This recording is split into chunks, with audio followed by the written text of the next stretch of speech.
Okay. Thank you to our moderator, Mr. Raj, and very good afternoon to all the council members and participants. A few weeks ago, Mr. Raj approached and asked me to give some inputs on the taxable income for the micro and SME. Okay, so that today I'm going to present you regarding what should you know on the micro and SME taxable income.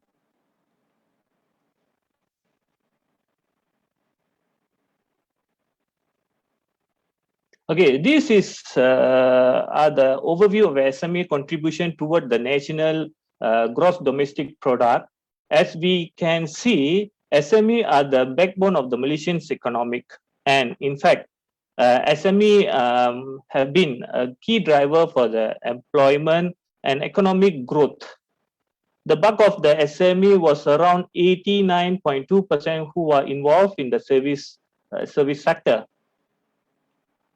We can see that micro SME sector contribute almost 76% out of SME sectors in Malaysia. Small sectors contribute about 21%, and the medium was contribute about 2.3%. Here, the service sector is referred to the service including distribute trades, hotels, restaurants, business, professional, ICT services, private education, health, entertainment, manufacturing related services such as research and development, logistics, warehouse, and engineering, and so on.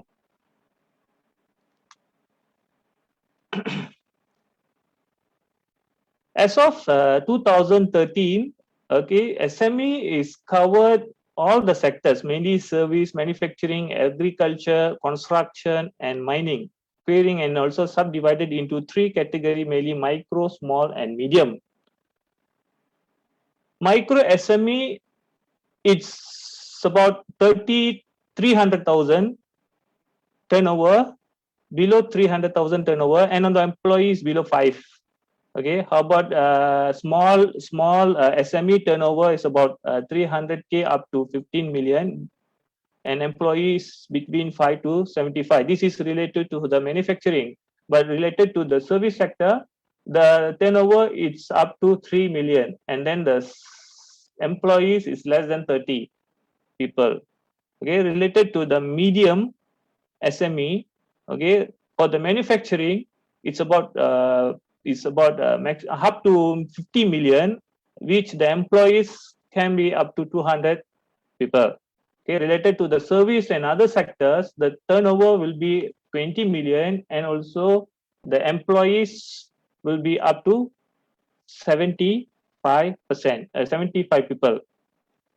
There was no specific interpretations of the SME into the Income Tax Act 1967. Paragraph 2A, Table 1 of Income Tax Act 1967 define income tax shall be charged for a year of assessment on the chargeable income. B, second thing is the company must resident in Malaysia, okay, and has a paid up capital up to 2.5 million at the beginning of the basis period. Okay, the taxable for the corporate tax will be about 17% for the first 600,000, and then the following excess of 600 above 600 it's flat about 24%. Excuse me, Mr. Thamendran. Yes, the screen is not not changed yet. Thank you. Okay, regarding the responsibility of the being SMEs. Okay, number one, okay, once the entity or the business was registered with SSM, they should register with the LSTN, okay, to get the tax return number. Okay, they can register through the e-Daftar at LSTN website. Now, all over the world, globally, we go for the IT, right? IT sector, and then we go for mostly through online. So even here also, we can register our tax file through e-Daftar at our website. Okay, LSTN. Either you no need to go for the counter to register. Second thing, once you registered, SME should submit the form for the financial year end. Those who under a sole proprietor or partnership, they have to submit the Form B while the company submit their Form C. For the partners, every partners have to report the share of the partnership income through the Form B. It is regarding the resident. If you are the residents in Malaysia, you should report any income derived into your Form B.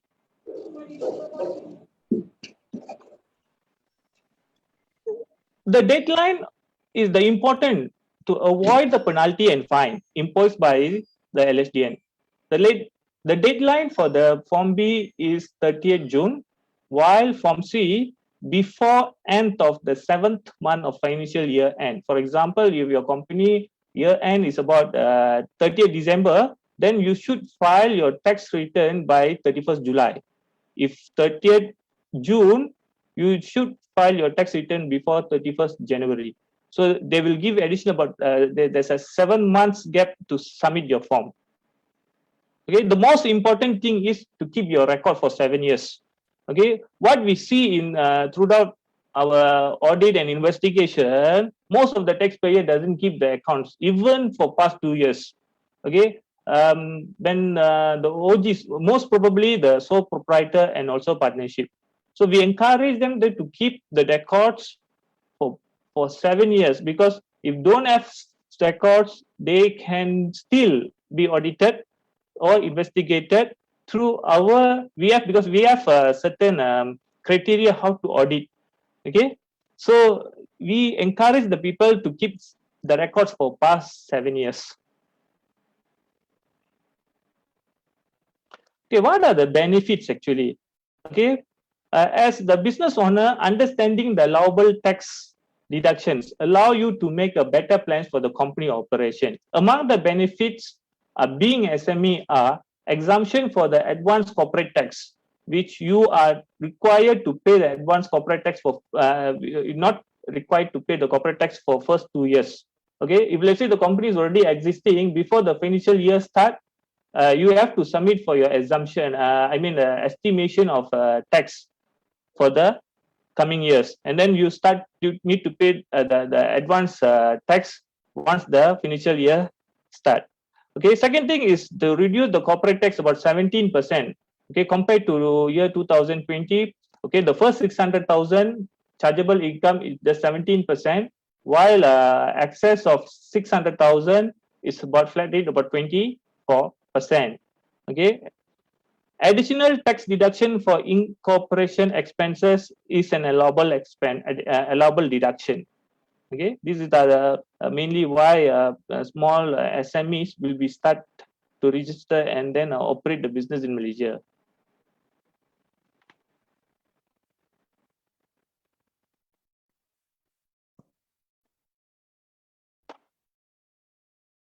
Okay, the phrase occurring in and derived from Malaysia means the source of income must be in Malaysia. Okay, income occurred in and or derived from Malaysia will be taxed at the time of occurred and derived, notwithstanding the fact of the income may be been received in Malaysia. With the effect of year assessment of 2004, the foreign source of income derived from outside of Malaysia and received in Malaysia by a person not other than resident company carrying out business like banking, insurance, or sea air transport, it's not subject to Malaysian tax. That means any income for the residents who are receiving from outside of Malaysia, it's not taxable. But remember to keep the records for as a proof that says that the income are derived from derived outside of the Malaysia, and that income tax is subject to the respective of the country receiving. Okay, let's see. Here we can see that some of the type of the income which are taxable in Malaysia. The basic thing is with the business or the professional employment, dividends, interest, discount, rent, royalties, okay, premium, pension, annuity, and others. Any kind of gain or profit carry out on the business are subject to tax.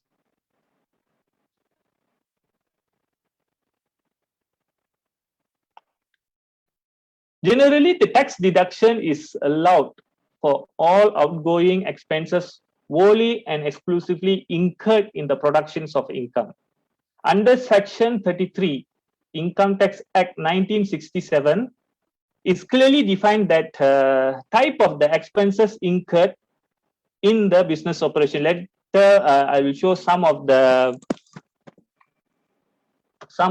list, okay, type of the expenses under Section 33 may allow to claim.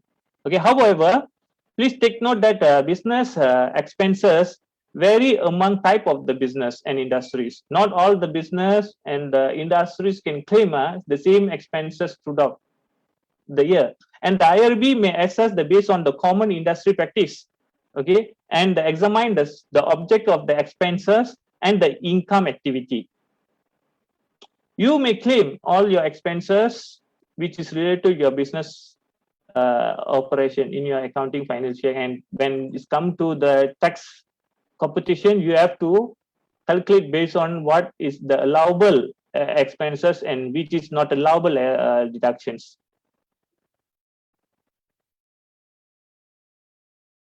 Okay, let's see what are the expenses can claim in the productions of the business activity by referring the Section 33 and the expenses does not allow under Section 39 of Income Tax Act 1967. Basically, you all need to understand that you must be aware of the Section 33, okay, the additional of the Section of 34 and also the Section 39, which is the deduction which is not allowed.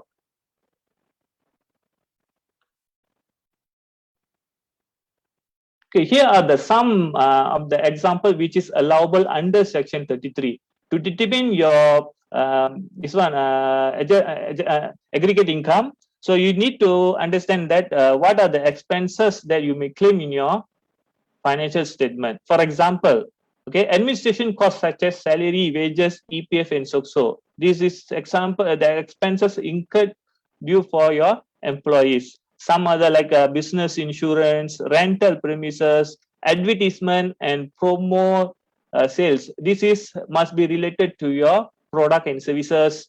Okay, leasing, rental, plant and machinery. Okay, utility expenses. So you can refer further details on the allowable expenses into our public ruling. Okay, published by the LHTN. You can get the information through our website. Later, I'll show you where to get all the such information. So you can refer what are the expenses related to your business in industry, so that you can claim more to reduce your excess of tax. Okay. Many of us still not understanding about the Section 34(6), which is give you additional deduction. Okay, under Section 34(6) define an additional deduction on the expenses encouraged by the government as they can achieve some national objective by bring social benefits to the public. For example, if you employ the OKU employee, that means any payment, any salary wages you paid to the OKU person, you get another additional deduction. For example, you pay 20,000 for the OKU, you claim another 20,000 as your additional deduction. So you should understand that, okay, what are the categories that we can claim under Section 34? Okay, expenditure incurred in respect to publication, national language.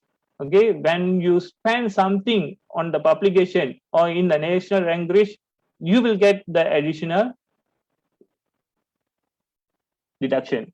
Okay, donation to libraries. Okay, expenditure. This is on top of the expenses incurred. For example, you spend almost 100,000 for the publication, and then you will get another additional deductions through from the 34(6). So encourage the SME sectors to fulfill the utilization of taking Section 34(6). 34(6), yes. Okay, let's see what are the expenses are disallowed. Under Section 39, Income Tax Act 1967 clearly defined on the expenses which is not allowed. Mainly, we have three categories, which are expenses are not incurred in the business operation. Okay, for example, the expenses that under a provision, okay, such as like general provision of bad debts, general provision like a stock loss, okay, you can't identify and then you just put a provision there and then claim in your financial statement. So in such of expenses are actually not allowed. The second thing is the capital statement, capital expenditure. Okay, capital expenditure refers to the fund that are used by the SMEs, okay, for the purchase, improvement and maintenance of the long-term asset to improve the capacity of the company operation. Okay, long-term assets are usually physical, fixed and non-consumable assets such as property, equipments or infrastructure that have been used life of more than one accounting period. Okay, let's say any assets purchased under business operation, if let's say the asset have the value more than 12 months, so it's considered become a capital expenditure, and you have to recognize the assets under your fixed asset.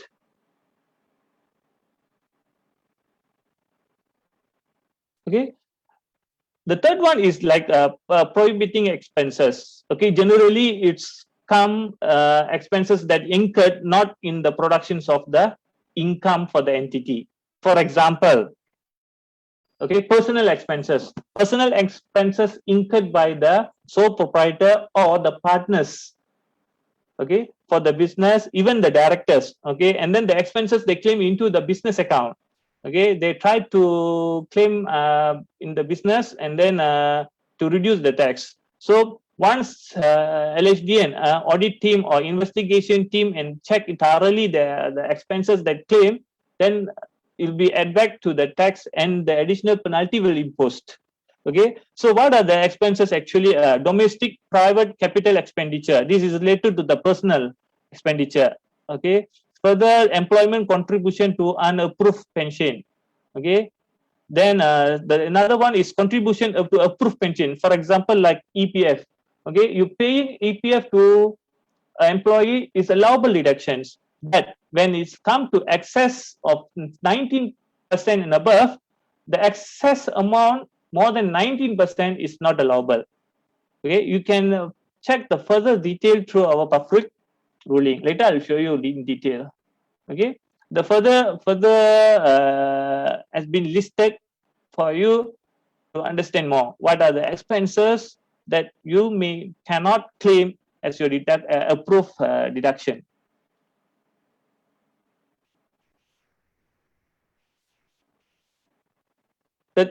Okay, next is the capital allowance. Capital allowance is given as a deduction from the business income in place of the depreciation of expenses incurred of purchase of the business asset. For example, assets used in the business are like motor vehicle, machineries, office equipment, furniture, and also computers.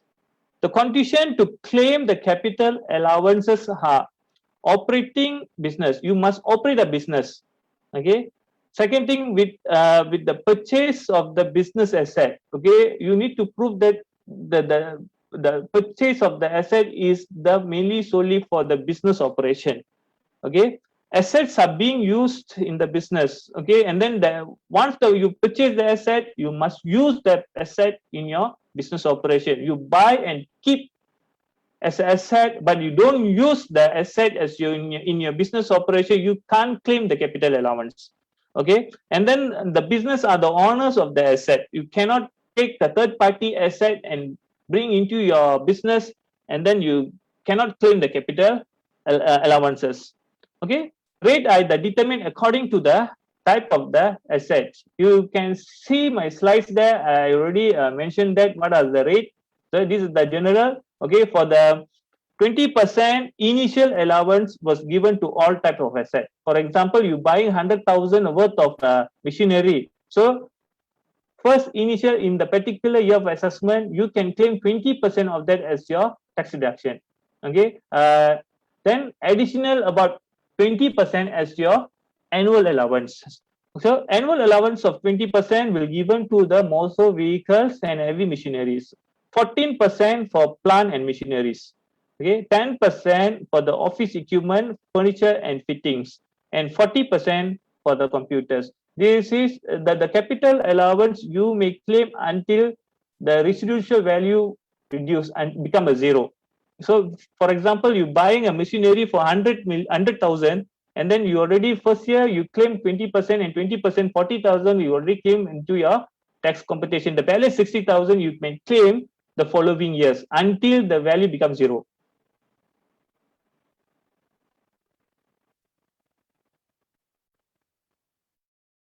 Okay.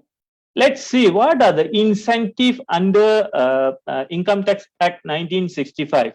Okay, they are broad categories of incentive that was given to the SMEs in Malaysia. They will help you to ensure that you are not paying more tax than you should, especially in the area of government promoted sector.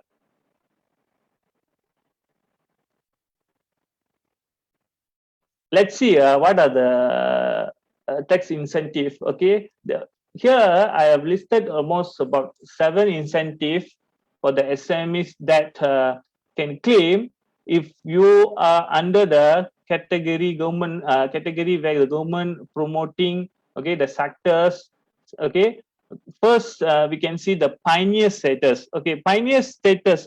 If your product are the government promoted products or participate in the promoted economic sector, okay, it's allow you to get about 70% to 100% tax exemption for the period of 5 to 10 years. Okay, income was exempted, and the pioneer status income you can use as your dividend payment. Okay, the second thing is investment tax allowances. Okay, the investment tax allowances is the alternative to the pioneer status. Okay, and it is mutually exclusive, which means you can't claim both together in one time. Okay, if you claim pioneer status, then you cannot claim the investment tax allowances. Okay.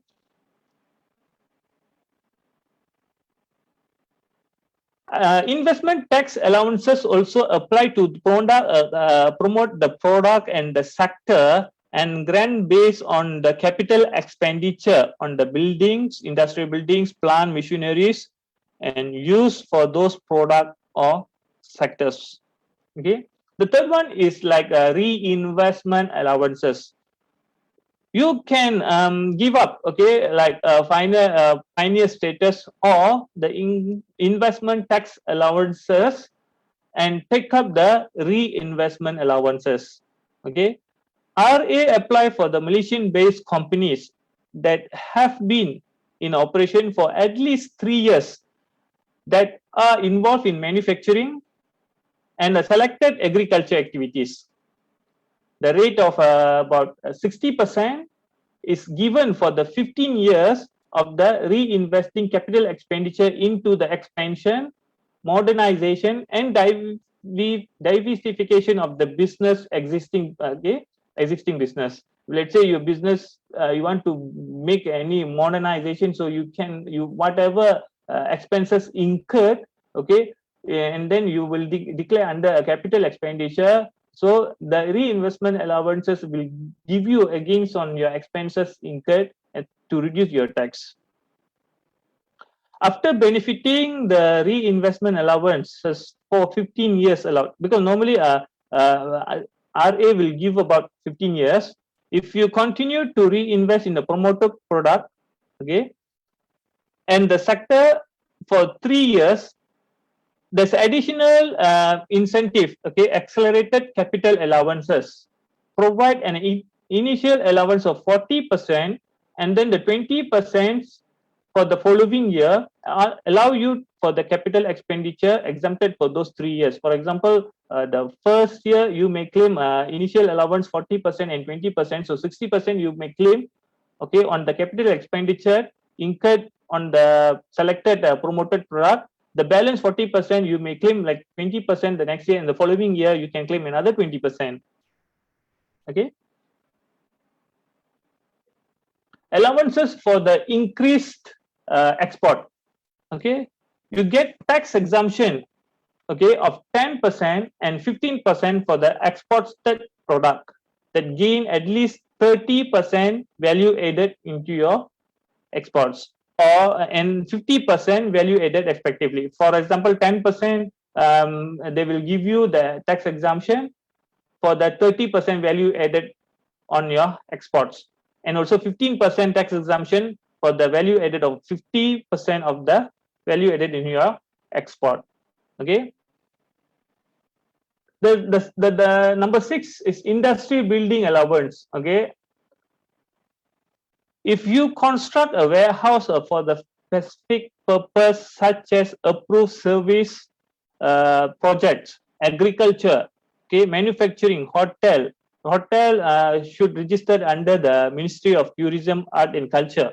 Infrastructure, mining facilities, you will get an additional initial allowance of 10%, and subsequently you can get about 3% annual allowances. You can write off your capital expenditure for next 30 years. That means each year, the first year you may claim about 13%, 10% initial, and then the following with the annual allowance of 3%. The following year, financial year, you may claim 3%, subsequently for 30 years. The last one is you will get the full exemption for the import duty for the raw material in the government promoted sectors and industries. If you are involved, for example, any related project, like last year, government promote on the hotel and restaurants. So if let's say you want to build up hotels, okay, you want to buy assets under the hotels and restaurants. If you buy, okay, you bring the raw material from the outside of Malaysia, so the import duty was exempted. Okay, for instance, imported material for the tourism hotel project typically qualify for the full import duty and sales tax exemptions. For the SME, which entitled, you should go and grab the tax incentive to minimize your tax. Okay, each incentive so already have our public ruling where all the regulations, who can claim, who cannot claim. Okay, so everything will be stated in our public ruling and already published in the website. So you can get all the information, see whether you are in the category. You may claim the incentive to reduce your tax.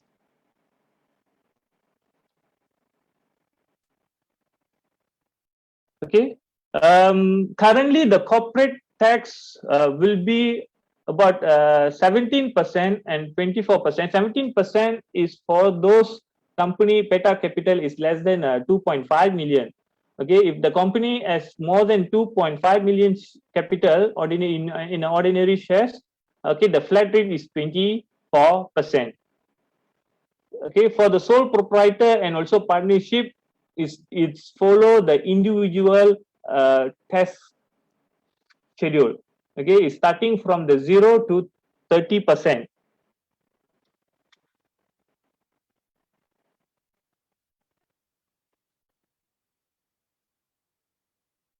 Okay, tips for the income tax saving. Okay, here I give you some tips for your tax saving. Number 1, try to claim all the possible tax deduction under the section 33 and also 34. The 34 is give you more deduction on the expenses you already incurred. You already claim in the section 33, but and also you can claim under section 34 additionally. Okay. Then second thing is you need to submit your form on time and pay the outstanding tax on time. Okay. This one to avoid you LSTN to penalize by penalty and fines. Okay. The third one is follow the Income Tax Act. Okay, if you look into the budget every year, the government budget announced. Okay, once the government budget announced, try to look into the budget. What are the incentives that government has allocated to the SME sectors? Okay, the fourth one is applied tax incentive which entitled for. Okay, if you are under a tourism industry, then try to get as much as incentive, because a lot of incentive has been given for the tourism sector to be promoted last year. Okay, try to adopt the incentive and then try to reduce your tax. Okay, be a more charitable. Okay, refer to the section 44(6), because all the entities, even individuals, are given a tax deduction. I mean, under the chargeable tax. Okay, where any amount you're giving to the approved institution under section 44(6), okay, it's claimable under your taxable income, but it's there's a limit. Okay, minimum about 10% and 7%. Okay, the last one is reduce your tax by gaining more non-taxable income, such as dividend. For example, if you refer to the tax schedule for the individual, okay, those who earn about 70,000, okay, the tax maximum about 70,000, maximum about 70,000. The penalty rate, the tax rate will be 14%. Okay, but when you look into the corporate tax, okay, the first 600,000 should be only 17%. But what happens if, let's say, you are the director of the company and then you declaring your director salary about 500,000 per annum? So that means you are paying more actually, okay, compared to your salary tax deduction. This one under individual tax return, because you are going to pay about almost 26%. If you compare to your corporate tax, it's only 17%. Okay, so you need to widely plan how much need to be declared under corporate, because corporate and also the personnel for those who under SME, Sdn Bhd. Okay, importance then to reminder. Okay, this one to avoid the penalty and fines. Okay, if let's say new companies, okay, estimation of tax payable within 3 months of the operation. Okay, you can try to submit. If you say your business already start in operation, you can do some estimation and try to submit by using the CP form provided. Okay, payment of the estimated tax by the 15th of each month. Okay, before 15, try to pay on time. Okay, filing after 7 months, within the 7 months after your financial year end. Okay, new SME exempted for the 2 assessment. Okay, 2 year of assessment. Okay, CP 204 to be submitted with the 0 tax. You still need to submit, but you need to put the 0 value. Okay, exempted. Okay, payment of the advance is exempted for 2 years. Okay, you need to return your form C, need to be submitted within the 7th month after your financial year end. Okay, existing company, okay, you need to submit your estimation tax payable for the following year 30 days before start of new assessment year. For example, 2021 year assessment, you need to submit your tax and stuff by December 2020. Okay, by payment of the tax, you should pay before 15 of each month, beginning from the 2nd month of the assessment year. Okay, and same as submission your fee form within the 7 months after your financial year end. Okay, so you should remember what type of forms. The CP 204 and CP 207 is more important when you're submitting your documents.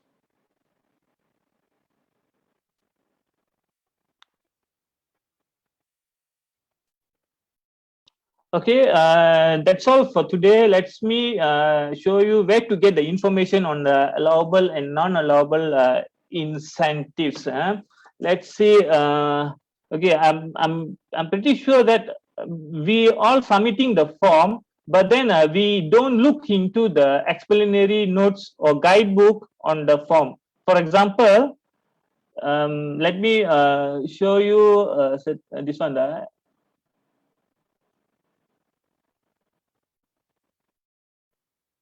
Okay, this is the example of guidebook. Okay, here in the this one is for the tax form C for year 2020. Okay, here under the schedule of 1.2, they already listed what are the gross business income under the Income Tax Act. Okay, what are the incomes to be taxed based on the Income Tax Act 1967.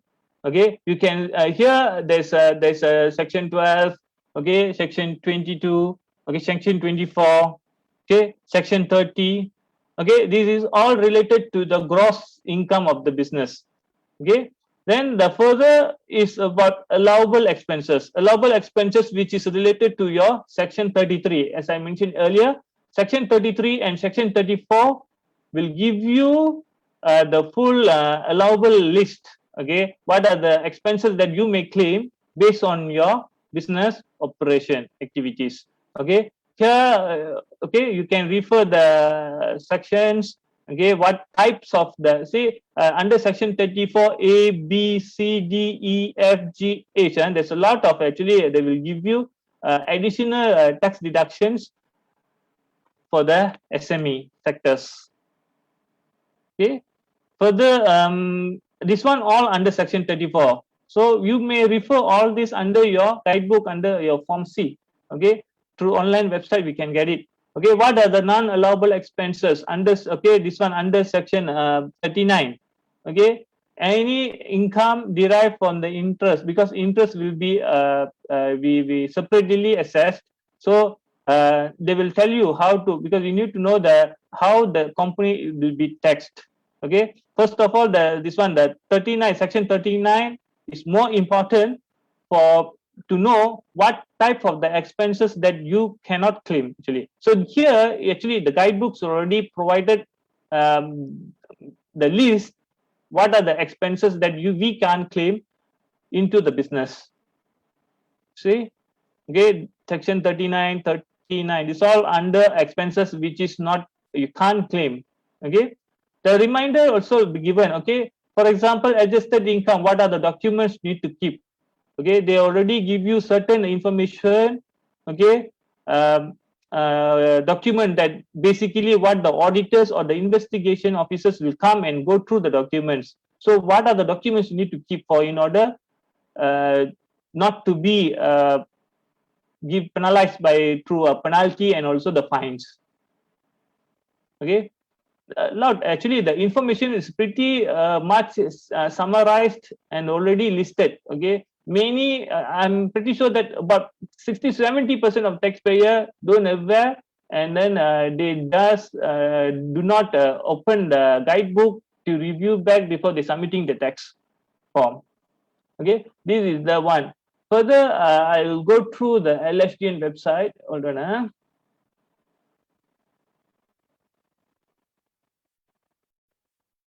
Okay, where we can find all the public rulings. Okay, you can go under the legal, and then you can see that under a public ruling here. Once you click here, all the public rulings already mentioned in here. For example, taxation on the arising on the settlements. Okay, small value asset. This is the basic one, because they already improved on the small value asset write-off.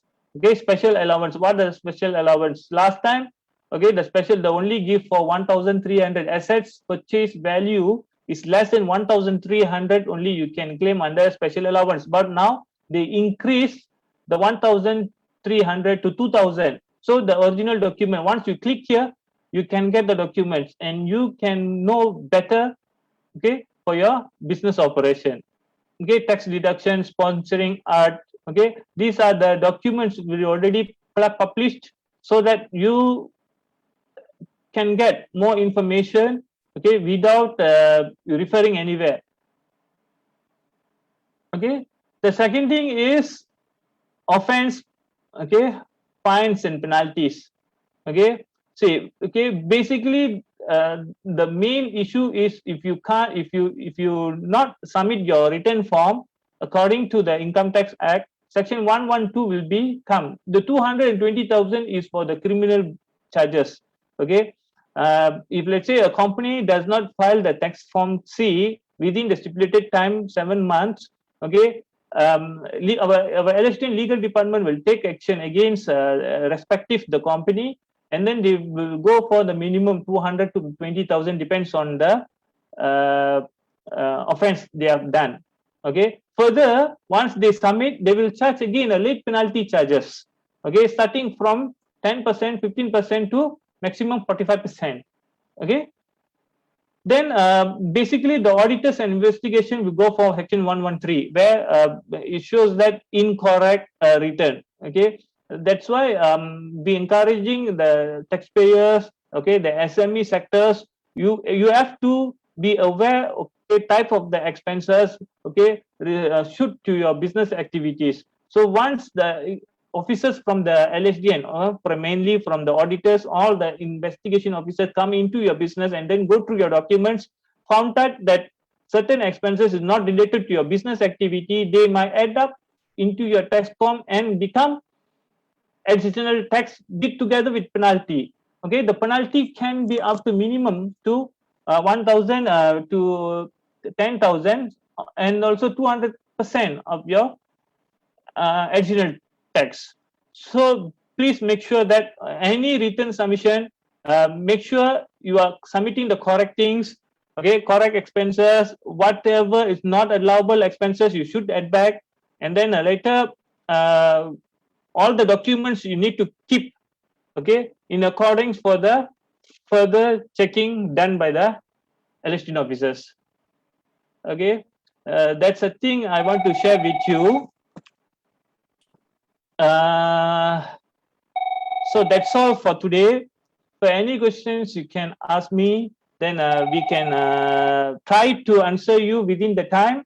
If we can't, you text to the association that we will forward the answer to you all later on. Thank you, Mr. Raj.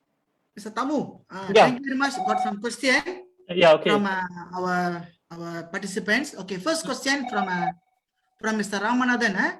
Okay.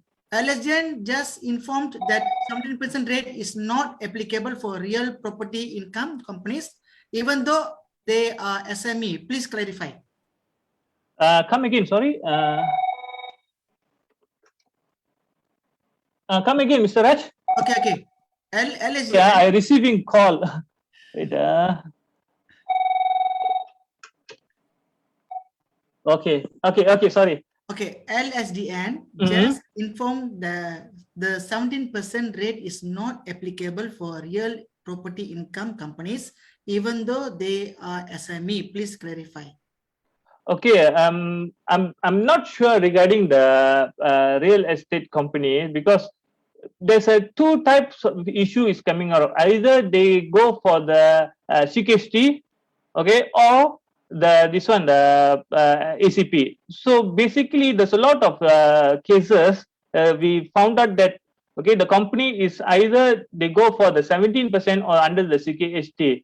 It depends on the business operation. Let's say if the income derived from the real estate properties, for example, you are selling the properties, gain the capital income. If let's say we found that it's not your business operation activity, you can assess the thing under a CKST. But if let's say the company assess, okay, the company basically the business operation is dealing with the properties, it's go under a ACP. Okay. So any details you can email to me, I can provide later on. Okay, sir. So another question, Mr. Alex Ng. Any special incentive for MSME contractors in construction sectors? Sorry. Okay. Any special incentive for MSME for contractors in construction sectors? So far, we don't see any special rather than the incentive that I already mentioned earlier. Okay, only for the at the current period, they're only giving for the hotel and tourism sector. That's all, eh? Mm. Okay, Mr. Govind. The existing company which is not related to the private sector, you may try to get the incentive that I mentioned earlier, the 7 types of incentives. So if you involve in the category, you try to apply that. Okay, sir. Thank you. Thank you. Mr. Govind Bala asking one question. Hotel business and tourism are bleeding due to MCO. Any special incentives? Government has already announced certain incentives actually. Okay, those were that's why if you see in your tax submission form from B or BE, you can see the additional column for the hotel. Those who stay in hotel, they claim up to 1,000 ringgit. Okay, there's additional. Actually, this is type of the incentive. Actually, the incentive was given to the individual who spend the money to the hotels. Okay, I'm pretty not sure regarding the operators for the hotel and restaurants. Okay, but from that they encourage individual to come and then to spend into the hotel line so that the business will be still going on. Okay, sir. Good. Thank you. Mr. Govind Bala asked another question. Wait, another question. Okay. In the past, the many investors have purchased properties under an investment holding company to take advantage to tax benefits. Now this has changed. Could we convert into PLT company? This one is like a tax planning. Okay, if they are aware that if let's say investment holding business, it's their base activity is that doing investment, either doing investment in the properties or like a real estate unit trust or something else. Okay, if let's say they want to convert to PLT, also same, because PLT also the accounts will be assessed based on the corporate tax. Okay, so you need to know your business activity with what the operation, how the business was conducted. Okay, not all the business are same, and then we can assess according to different tax rate. Okay, so we should understand that. Okay, if let's say they converted even PLT also subject to tax. Okay, and then we want to know, okay, real estate gain, it depends on the business operation. It's actually. Okay, sir. Thank you. Thank you. Another question, Mr. Charial. First question, dormant company need to submit CP 204? Yes. Okay. Need to submit. Number 2, under current MCO, when is the last date to submit Orang B 2020? I think 30th September. 13th September. They have already extended another one more day, one more month. Okay. Another question, Mr. Daniel Suresh Balakrishnan. Mr. Tamu, we are previously working with salary and doing part-time business under sole proprietorship. Now we are doing full-time business under the same sole proprietorship. So the payment for taxes every year, or what should be the time of payment? Okay, same question. Even though you earning salary income and also business income, you need to file Form B, okay, which is your deadline is about 30th June. But now this year they already extended until 30th September. Okay, once you submitted, okay, even you don't have a salary income, the same procedure is saved by using the Form B as well. Okay, payment of the tax depends how much you are taxable. You may apply for the installment. Okay, so the installments, it depends on your cash flow. You need to prove that you may need 6 months or 12 months. It depends. You can claim up to 36 months of installment. Also can, huh? Can. Okay. Govind Bala asking another question. When you change to PLT, can the stamp duty be waived under the same name company? PLT doesn't use Sendirian Berhad, right? Yes. Okay. first of all, it's a partnership, but the only thing is it's a limited liabilities. Okay, you can use the name, but you can't use the Sdn Bhd actually at the behind, right? Okay, and then the different, okay, the tax number also will be different. PLT is different according to this one, different from the Sdn Bhd. Okay, sir. Okay, you need to submit different formula. Different form. Okay. Team, any question, team? Can you ask directly to Mr. Tamu? Directly, you can ask the question to Tamu, Mr. Tamu. Can I ask a question, sir? Mr. Yeah, Rajan, sure. how are you, madam? Hi, Mr. Raj. Yes, Okay, how are you? I would like to inquire is about personal property. Okay. So the taxation for sale of property, how do we calculate that? Okay, basically, if let's say you want to sell the property, okay, it's like after pusaka, right? Okay, we selling our own property. It's subject to CKST. Okay, cukai tanah. Okay, is subject. The minimum is 2%. If let's say your holding period is more than 5 years, okay, the CKST will tax you about 2% on the okay, different from your purchase price and also your selling price. Okay, if let's say the property it's more than, okay, more than 30 years, okay, or more than 20 years, okay, the last year, okay, for the market price they will go for the 2013. Okay, they will check your 2013 what's your market value of the asset. Okay, for example 2013 the market value is 100,000, and then 2021 the market value is 150,000. So the CKST will tax you on the difference from the 150 and 100,000, this 50,000. They will only 2% on top of the difference. If let's say the asset is more than you purchase year before 2013. Okay. Okay, the assessment will be done according to the system. The CKST officers will do that. Okay, thanks. Clear? Okay, Mr. Vijayan asked one question. How to get the guidebook? Okay, I'll show you in the website. Sorry. Okay, wait. I'll share with the. Okay.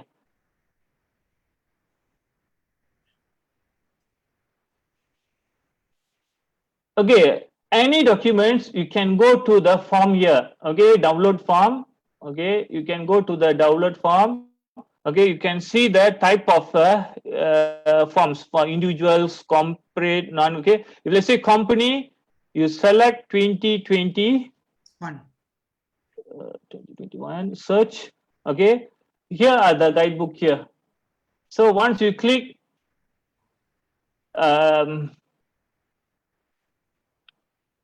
you can see the guidebook now. Yeah, you can, sir. Can Oh, sorry, I closed it already. You can see the guidebook actually here. So all the information you can go through, the information is provided here. And then they already explain one by one, even who are the what is the business entity, operation, even everything, but single, they already give you a simple calculation for you to understand more. Okay, thank you, sir. Thank you, sir. Okay, another question. Mr. Daniel Suresh Balakrishnan, Mr. Tamu, can the sole proprietorship wait for tax declaration and pay together? I don't get your question. This question. Can the sole proprietorship wait for tax declaration and pay together? Can declaration for? I mean, I want to know whether declaration for the current year or the previous year. Previous year, sir. Okay. Year. You can, once you submit the form, you can straight away can pay the tax. It shouldn't be a problem. Thank you very much, sir. Okay. Thank you, sir. Thank you, sir. Okay, Kanages, Mr. Kanages, I own a sole proprietorship enterprise company. If my income is irregular, do I still declare my taxation? Yes. Of course, you have to do. Even though your business lost terribly, you have to declare also. Okay. But you are not only going to pay the tax. Okay, but very exciting, to pay tax.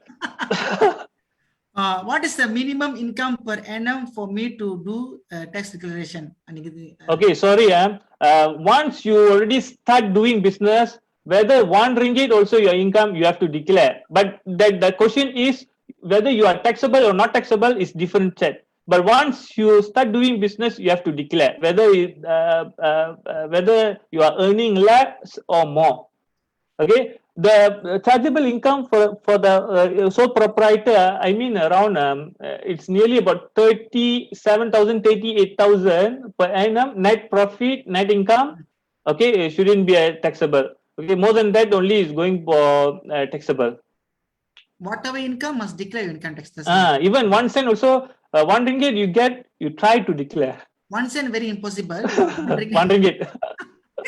Okay, Mr. Sridhara Krishnan, shall the Form C be submitted by secretary auditor? We can also do ourselves.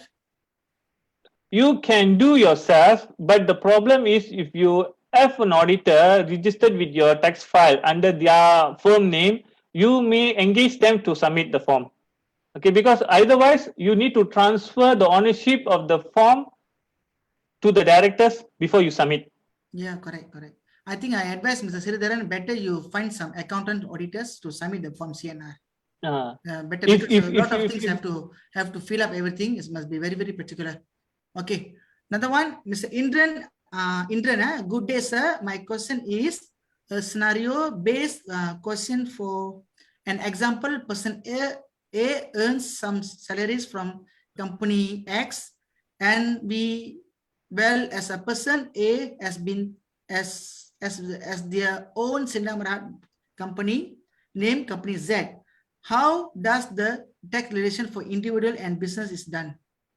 Okay, here you need to understand sole proprietor, the owners and sole proprietor, the business and owner are at the same entity. Okay, whatever income you earn your sole proprietor or in your partnership, you declare as your personal personal income in your Form B. But when come to the company's taxation, okay, company will pay the company tax, corporate tax. Individual will pay different, okay, under individual tax.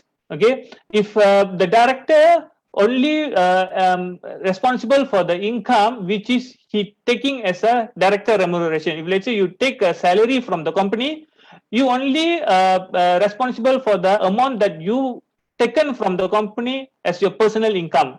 Okay, the rest is go under a company tax. So it's two different things. Okay, clear. Okay, Sridhara Krishnan, how much cost to be submit Form C? This one you have to talk to your auditor or accountants. Yes.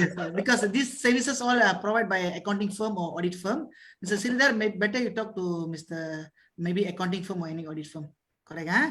Okay, Mr. Vijayan, can we submit online for the income tax form 𝗦𝗪𝗪? Sir, நீங்க தான் சொல்லணும். Can submit online, Yes. Can okay. we submit online for the income tax? Sure, because once mostly all the forms ready in our e-filing system ready. Okay, now we encourage most of the individuals, corporate, all try to send through e-filing. It's much more easier and effective way. Okay. Okay, sir. Okay. Mr. Sridhan asked me one happy question. How to get touch with Mr. Tamu directly? Sir, give your email address, sir. You try to give me email address. If I'm free, definitely I will reply to your email. Boleh. Tala masalah. I take the email address. Sorry, sir. Thank you. Okay. Okay, Mr. Chair, I'm the director for a dormant company. Can I submit the Barang C myself? Can submit? Can. Okay, that's all. Any question? I have a question. Yes. Good afternoon, Mr. Damu. This is Mona. I'm from the chamber as well. I have a question with regards to B40 business women. For example, if they are running a business, they are categorized under B40, but they are running a freelance business. Example, postnatal. Many individuals that I've met have this problem that they feel when they are not making profit, they don't require to submit to income tax. When they are only making profit, only then the accounts is being submitted. Inga or brief kudukrீங்களா? What is the I mean, what is the importance when you don't make money, but you still have to submit your accounts to income tax? Okay, okay. Basically, what this is the common problem where when I meet a lot of taxpayers, some they are running like a freelancer business. Okay, even they don't register their business under SSM. Okay, they just put their own name into the business, even the Facebook. Okay, even Instagram. Okay, the problem arises now. LSTN already started go for the digital business. Okay, they will go against all the digital business. If what happen if let's say you don't declare your income previously and then come out with the buying assets. Okay, for example, past 5 years you don't declare any income, and then after that suddenly you want to buy a house. Okay, the cost of a house is 500,000. Okay, where the money come from, and then how do you going to support to pay the house installment? So that means if you able to pay the installment, means that means you have a source of income. That means you didn't declare earlier. So don't underestimate that. You buy a house, you buy motor vehicles, okay, you buy any shares, okay, all are recorded. Okay, don't please. This is the main issue where our the B40 group don't understand that we do business online here. Your banking accounts, everything is recorded. Okay, as I investigation officer, I don't have to ask your bank statements. Okay, I straight away can go for issue of order 48 to get all your bank statements, and I straight away can penalize you based on your accounts transaction. Okay. Okay, the bank negara also will record what's your limit of transaction is done, whether you are paying your tax or not, because our officer also assigned under bank negara. Okay, they will go through, they will see what are the transactions they are doing. Okay, basically this is what our big B40 group don't understand actually. Try if you have a source of income, any kind of income, try to declare. Okay, don't say that okay, I no need to declare, LST won't come against me. This is very wrong. Actually, once a while, definitely you will kena. Thank you. Clear, Mohana? Mohana, நல்ல ஒரு அருமையான கேள்வி கேட்டீங்க. Very good, super. Okay, another one question. Okay. Mr. Cherala, what is the process to close with the company tax? File is sole proprietor, not longer operating. Okay, you have to if you sole proprietor, you have to write to the LSD office. Okay, you come to the company, you go to the SSM, close down your SSM, bring the documents, give to the officers. So they will change your tax file code from OG to SG. If let's say you have a salary group, they will transfer to your salary group. Okay, so they won't go for the business one. If you as a company, same. Once you close down, liquidate your company, you have to inform to the LST of so they will record all your statements and then they will update into your profile. Okay, sir. Thank you, team. Any question? Still got time. Another 10 minutes. We can go to conclude this meeting. Mr. So any question? Yes. Yes. Another question. Just in case, I just want to understand. They say some people doing cash business, right? So Yes. they're taking cash and all that. They don't use through the bank. So when they do business, basically they are just using like not big business, small business like selling nasi lemak or selling burger and all that. So this type of income, do they still need to declare? Okay, the question is still need to declare or not? My answer will be yes, have to declare. You know why? Okay, even though it's small amount, okay, in the future we don't know that future will be happen. Okay, we might plan to open another business or we might to plan to buy another assets. Okay, for the investments. Okay, try to change business activities. So here the ability of the power or cash flow you need to prove that. Okay, once it didn't show your ability, for example, you want to borrow, you want to take a loan to purchase a house, even you're under category under daily cash income. Okay, if you don't submit your tax, your bank also will reject your bank loan. Okay, this is the main issue. So if you want to purchase, this is for the future plan. Okay, if you want to engage in your business, okay, big business, or you want to buy a fixed assets, okay, you still have to declare your income earlier. But depends the how much you're going to declare. It's individual. Income. They only know how they earn so much.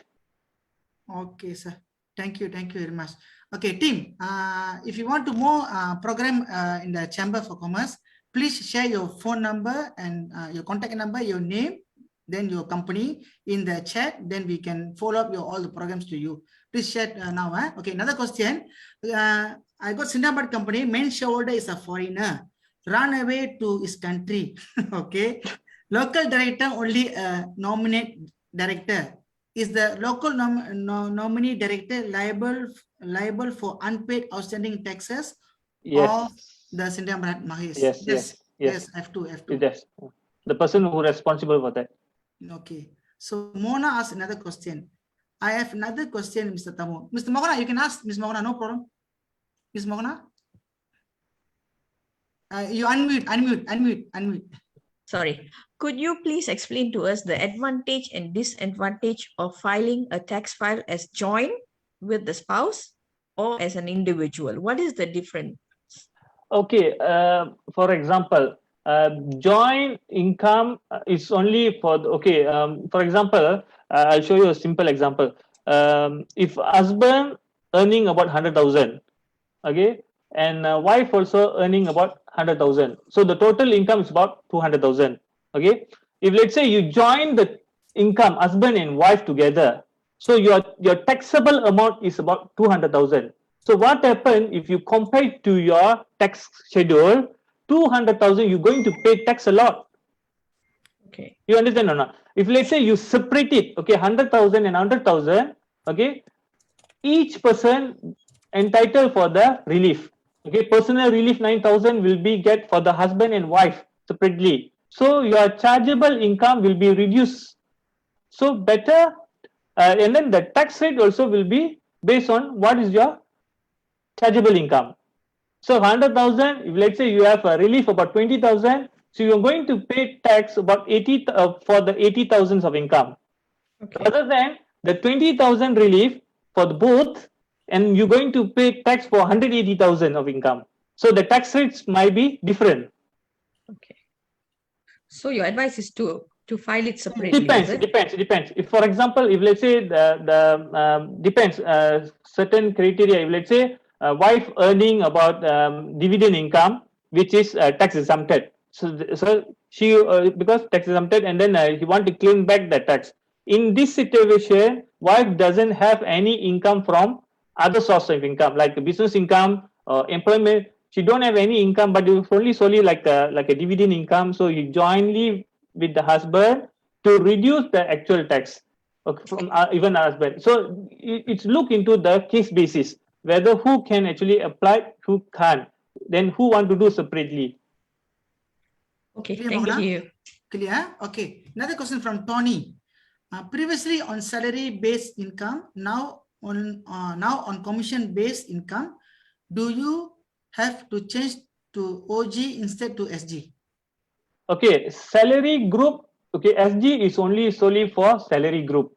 If you get salary income last time, so your tax file will be SG. Okay, once it's converted to become commission, okay, you are not entitled under Employment Act. Okay, so your file will automatically, once you submit, you will submit form B. Okay, employment salary group will submit form BE. Okay, once commission, you're going to submit your form B. Okay, once you submit your form B, the file tax number SG automatically will convert to OG. Okay, good question. Okay, another question, sir. Wait, Mr. Magesh also. Mr. Magesh, are you there? Mr. Magesh? Okay, Mr. Magesh, Singapore company matter. The local director has an agreement with the foreigner director that local director is not liable for any tax liability of Sindang Berhad. Is it valid under Tax Act? This is under a legal issue. If let's say the agreement, if let's say the LHD officers can't access to the foreign worker, foreign directors, so definitely because now we have amended our act says that if the company has outstanding tax payment, okay, it's automatically directors are liable for that. Okay, it doesn't say that you as a director, I'm not in charge for this, so I'm not going to pay that. So you definitely directors are in because you cannot supersede the act. Okay, with your agreement. Okay, sir. Good question. Okay, team. Another 5 minutes. Any other question? Another 5 minutes. Any other question? 2 minutes. We can close. No, Ji. Okay. Sir, Mr. Tamo sir, thank you very much for your timing. Can I just ask one last question? Yes, sir. Yes, yes sir. Which branch is Mr. Damodaran based at? I'm in Seremban investigation. Okay, too far. Okay. Thank you. Anything you'll send me email. Thank you so much for your advice. Really appreciate it. Okay. Thank you so much. Okay, sir.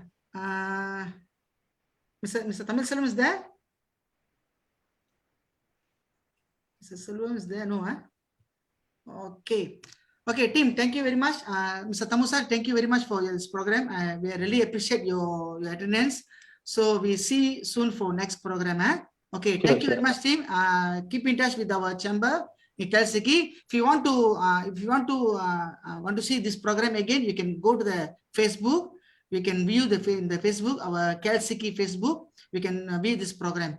Okay, sir. Thank you very much, team. If you want to join our Indian Chamber of Commerce, please refer to our secretary office. They will get the number, then will contact us. Okay, sir. Thank you very much. So see you and have a nice day. Okay, bye. Everything. Bye. Thank you.